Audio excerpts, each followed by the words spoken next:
ہم دیکھتے ہیں کہ کوئی بھی مشینری ہے، کوئی گاڑی ہے، تو اس کو ہم جب ایک لمٹ تک چلا لیتے ہیں تو پھر ضرورت ہوتی ہے کہ اس کی ٹیوننگ کی جائے، اس کی سروس کی جائے۔ جب اس کی سروس ہو جاتی ہے وہ دوبارہ سے نئی ہو جاتی ہے، اسی کو تجدید کہتے ہیں۔ تجدید کا مطلب ہے چیز کو دوبارہ نیا کر دینا، اس کے اوپر جو مٹی اور گرد و غبار ہے، جو اس کے اندر تھوڑا بہت فالٹ آ گیا ہے، اس کو ختم کر کے چیز کو دوبارہ ویسا ہی کر دینا جیسے وہ پہلے تھی۔ پہلے انبیاء کرام جو اللہ تعالیٰ نے بھیجے، ان کا معاملہ یہ تھا کہ اللہ تعالیٰ ایک مخصوص جگہ کی طرف، مخصوص شہر کی طرف کسی نبی کو بھیج دیتا تھا۔ وہ نبی وہاں جا کر تبلیغ کرتے، لوگوں کو سمجھاتے، ان کو دین کی باتیں بتاتے۔ اس کا اثر یہ ہوتا کہ لوگوں کے اندر برائی ختم ہو جاتی اور نیکی آ جاتی، وہ ایمان قبول کر لیتے۔ لیکن جب ان کا معاملہ کمزور پڑ جاتا، یعنی نبی پردہ کر گئے اور ان کی تربیت یافتہ جو ہیں وہ دن بدن کمزور ہوتے گئے، ان کے اندر تربیت کم ہوتی گئی، تو پھر آہستہ آہستہ اثر ختم ہو جاتا ہے۔ تو اللہ تعالیٰ اگلے پیغمبر کو بھیج دیتا تھا، اگلا نبی تشریف لے آتا، وہ دوبارہ آ کے ان کو اللہ کے احکامات یاد کرواتا، اللہ کے احکامات سکھاتا، اللہ کی باتیں اور اللہ کی طرف سے نازل ہونے والی وحی ان کو بتاتا۔ لوگ پھر اللہ پر ایمان لے آتے، پھر کفر کا خاتمہ ہو جاتا، پھر جو ہے وہ غلطیاں دور ہو جاتی، سارے جو ہے وہ اللہ تعالیٰ کو ماننے والے سیدھے راستے پر آ جاتے۔ لیکن اس امت کے ساتھ یہ معاملہ تھوڑا ڈیفرنٹ ہے، اس لیے کہ میرے آقا علیہ الصلوۃ والسلام آخری نبی بن کے آئے ہیں، آپ کے بعد کوئی نبی نہیں آئے گا۔ نبی پاک علیہ الصلوۃ والسلام کے بعد نہ کوئی نبی آیا اور نہ قیامت تک کوئی نبی آئے گا۔ تو پھر معاملہ تو وہی ہے کہ لوگوں کو جب دین حق کی بات میرے آقا علیہ السلام نے بتائی، میرے آقا نے فرمایا خیر القرون قرنی، سب سے اچھا زمانہ میرا زمانہ ہے، پھر اس کے بعد میرے صحابہ کا زمانہ، پھر اس کے بعد تابعین کا زمانہ، پھر اس کے بعد تبع تابعین کا زمانہ۔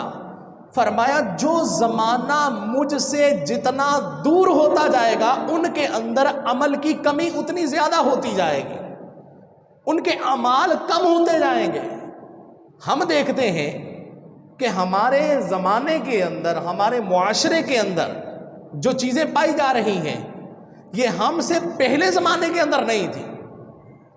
جتنا جھوٹ، فریب، دغا اور مکاری اس زمانے کے اندر ہے، کیا آج سے 100 سال پہلے اتنا جھوٹ بولا جاتا تھا؟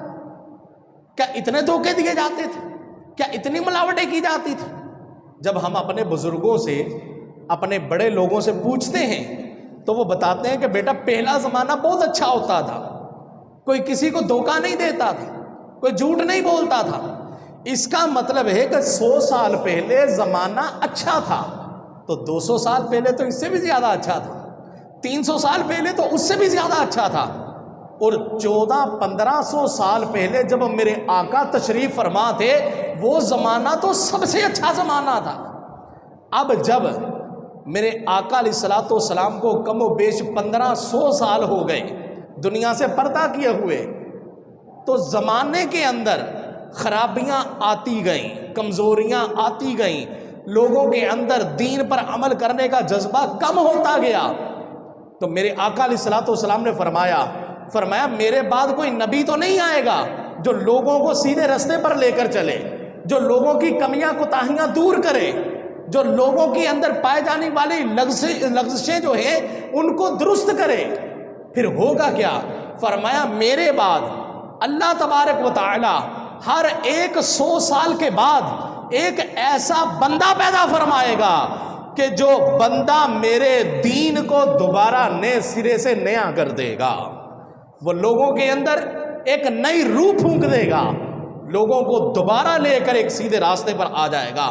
جب لوگوں کے عقیدے بگڑ رہے ہوں گے، جب لوگ جو ہے وہ دین سے دور ہٹ رہے ہوں گے، جب لوگ جو ہے وہ غلط کاریوں کی طرف جا رہے ہوں گے، تو اللہ تبارک و تعالی ہر 100 سال کے بعد ایک ایسا مرد کلندر پیدا کرے گا جو دوبارہ دین کو نیا کر دے گا، جو لوگوں کے اندر جو پائے جانے والی خرابیاں تھیں ان کو درست کر دے گا، اور دوبارہ پھر اسلام کو ویسا ہی کر دے گا جیسا میں لے کے آیا تھا۔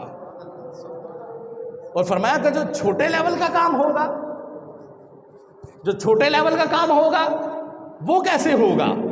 میرے آقا فرماتے ہیں، فرمایا کہ علماء امتی کا انبیاء بنی اسرائیل، فرمایا میری امت کے جو علماء ہیں یہ ایسے ہیں جیسے بنی اسرائیل کے انبیاء ہوا کرتے تھے۔ بنی اسرائیل کے جو انبیاء تھے، جس طرح وہ دین کا کام کرتے تھے، لوگوں کو دین کی باتیں سکھاتے تھے، ان کو اللہ کے احکامات سکھاتے تھے، اللہ کے حکم جو ہے وہ لوگوں تک پہنچاتے تھے، فرمایا یہ ذمہ داری میری امت کے علماء نبھائیں گے۔ میری امت کے جو عالم ہوں گے، علم والے ہوں گے، وہ میری امت کے لوگوں کو اکٹھے کر کے جیسے میں اللہ کے پیغام ان تک پہنچاتا ہوں، وہ علماء میری لوگوں کے جو میری امت کے لوگ ہوں گے ان کو اللہ کے پیغام اس طرح پہنچایا کریں گے۔ تو یہی صورتیں ہوتی ہیں۔ ہم ہر جمعے سارے اکٹھے نہیں ہوتے، یہاں پر آپ کو کبھی کوئی سیاسی یا دنیا داری کی باتیں تو نہیں کی جاتی، صرف اللہ رسول کے احکامات بتائے جاتے ہیں۔ تو یہ سارا وہی کام ہے کہ چونکہ میرے آقا کے بعد کوئی نبی آئے گا نہیں، تو وہ جو کام نبی آگے کیا کرتے تھے وہ کام اللہ تبارک و تعالیٰ نے اب امت کے علماء کے ذمہ لگا دیا۔ اور پھر 100 سال کے بعد ایک مجدد آیا کرے گا، اس مجدد کا کام یہ ہوگا کہ پورے 100 سال کے اندر علماء نے مل کر جتنا کام کیا ہوگا وہ ایک مجدد اپنی ایک زندگی کے اندر وہ 100 سال کے علماء کے برابر کام کر دے گا۔ اور یہ جو صدی چل رہی ہے، اس صدی کے جو مجدد ہیں، جنہوں نے دین کو نیا کیا اور جنہوں نے دین کے اندر پائے جانے والی خرابیوں کو ختم کیا اور دین کو دوبارہ نئے سرے سے لوگوں کے سامنے لا کے بتایا کہ اللہ یہ کہتا ہے، اللہ کے رسول نے یہ کہا ہے، ہمارا دین یہ کہتا ہے، اس 14ویں صدی کے مجدد کا نام مولانا شاہ امام احمد رضا خان فاضل بریلوی رحمۃ اللہ تعالیٰ علیہ۔ امام احمد رضا خان فاضل بریلوی رحمۃ اللہ تعالیٰ علیہ، یہ وہ مجدد ہے۔ مجدد کہتے ہیں نیا کرنے والا، تجدید کرنے والا۔ انہوں نے دین کی تجدید کر کے بتائی اس وقت جب لوگ جو ہے وہ طرح طرح کے گندے عقیدوں کے اندر پڑ رہے تھے۔ کوئی جو ہے وہ توبہ نعوذ باللہ نبی کی گستاخی کر کے سمجھتا تھا کہ میں اللہ کی وحدانیت بیان کر رہا ہوں، کوئی اللہ کی وحدانیت بیان کرتے ہوئے الٹی سیدھی تشریحات کرتا تھا، کوئی جھوٹا نبی ہونے کا دعویٰ کر رہا تھا، کوئی توبہ نعوذ باللہ الٹے سیدھے طریقے ایجاد کر رہا تھا۔ اس وقت کہ جب ہر طرف فتنوں کا زمانہ تھا، اللہ تبارک و تعالیٰ نے ایک ایسے مرد کلندر کو بھیجا کہ جس کو آج دنیا شاہ امام احمد رضا خان کے نام سے جانتی ہے۔ بچپن سے ہی ان کے اندر وہ خوبیاں نظر آنے لگ گئی تھی کہ جو اللہ کے ولیوں کے اندر نظر آنا شروع ہو جاتی، اللہ کے ولی کے اندر جو چیزیں نظر آتی۔ میرے آقا اعلیٰ حضرت مجدد دین و ملت، پروانہ شمع رسالت مولانا شاہ امام احمد رضا خان فاضل بریلوی رحمۃ اللہ تعالیٰ علیہ، آپ 10 شوال المکرم 1272 ہجری کو آپ اس وقت چونکہ انڈیا پاکستان اکٹھا ہوتا تھا تو یہاں بریلی شریف ایک علاقہ ہے، اس کا علاقہ جسولی کے اندر آپ پیدا ہوئے۔ اچھا، سن پیدائش آپ کا بنتا ہے 1272 ہجری۔ تو اللہ کے ولی کی شان یہ ہوتی ہے کہ وہ آپ اپنی پیدائش کا سال بھی جو اس کا ہوتا ہے وہ بھی قرآن و سنت کے مطابق ہوتا ہے۔ اللہ کے ولی کی شان یہ ہوتی ہے. جس طرح کسی جگہ پر اگر 786 لکھا ہو تو کیا مطلب ہوتا ہے اس کا؟ بسم اللہ الرحمن الرحیم. اس کو کہتے ہیں علم ابجد. علم ابجد کا مطلب یہ ہوتا ہے جب آپ کسی سے تعویذ لینے کے لیے جاتے ہیں تو وہ آپ سے پوچھتا ہے بھائی آپ کا نام کیا ہے، آپ کی والدہ کا نام کیا ہے. آپ اپنا نام بتاتے کہ میرا نام زید ہے، تو وہ کہتا ہے زے کے اتنے ہندسے بن گئے، یہ کے اتنے بن گئے، دال کے اتنے بن گئے. اس کو جمع کرتا ہے تو وہ ٹوٹل ہندسے نکل آتے ہیں. پھر ان ہندسوں کے مطابق وہ آپ کو وظیفے بھی بتاتا ہے، تعویذ بھی دیتا ہے. اس کو کہتے ہیں علم ابجد.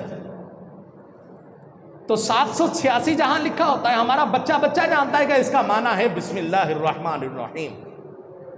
اور اگر کہیں پر 92 نمبر لکھا ہو تو اس کا معنی ہوتا ہے کہ یہ 92 کا ہندسہ جو ہے یہ محمد صلی اللہ تعالی علیہ وسلم، یہ ان 4 حرفوں کا مجموعہ ہے علم ابجد کے اعتبار سے. تو آقا اعلی حضرت کا یوم پیدائش جو تھا وہ ہے 1272. آپ سے پوچھا گیا حضور آپ کا جو سن پیدائش ہے جس کے اندر آپ پیدا ہوئے وہ کیا ہے؟ فرمایا کہ وہ میرا سن پیدائش قرآن کی سورہ مجادلہ کی آیت کے اندر ہے. عرض کی یا سیدی وہ آیت کیا ہے؟ فرمایا اولئک کتب فی قلوبہم الایمان. وہی لوگ کہ جن کے دلوں پر اللہ نے ایمان لکھ دیا. وَأَيَّدَهُمْ بِرُوحٍ مِّنْهُ، اور روح الامین کے ذریعے اللہ نے ان لوگوں کی مدد فرمائی. فرمایا اس آیت کے حروف ابجد نکالو تو تمہیں میرا سن پیدائش پتہ چل جائے گا کہ اس آیت کے جب حروف ابجد نکالے گئے تو پتہ چلا کہ 1272 حروف اس کے بنتے ہیں. اس آیت کے حروف ابجد کتنے بنتے ہیں؟ 1272 بنتے ہیں. اور میرے آقا اعلی حضرت کا سن پیدائش کیا ہے؟ وہ بھی 1272 ہے. اور کتنی خوبصورت آیت ہے، اولئک کتب فی قلوبہم الایمان. یہی وہ لوگ ہیں جن کے دلوں کے اوپر اللہ نے ایمان نقش کر دیا ہے، ایمان پکا کر دیا ہے، ایمان لکھ دیا ہے. وَأَيَّدَهُمْ بِرُوحٍ مِّنْهُ، اور اللہ نے اپنی طرف سے ان لوگوں کی مدد فرمائی ہے. اور واقعتاً جب آقا اعلی حضرت کو دیکھتے ہیں، ان کی تاریخ کو پڑھتے ہیں، ان کی سیرت کو پڑھتے ہیں، ان کی کتابوں کو پڑھتے ہیں تو پتہ چلتا ہے کہ واقعتاً یہ وہ بندہ ہے کہ جس کے دل پر اللہ نے ایمان کو پکا کر دیا ہے. اور اللہ نے اتنی مدد کی ہے کہ کروڑوں اربوں مسلمان آج ان کی کتابوں سے استفادہ کر کے الحمدللہ دین اسلام کے مطابق اپنی زندگی گزار رہے ہیں. آپ کسی بھی دارالافتاء کے اندر چلے جائیں، سنیوں کے بڑے سے بڑے ادارے کے اندر چلے جائیں، آپ مسئلہ اپنا لے کر جاتے ہیں، وہ ادارہ آپ کے مسئلے کا جواب میرے آقا اعلی حضرت کی لکھی ہوئی کتابوں میں سے آپ کو دیتا ہے.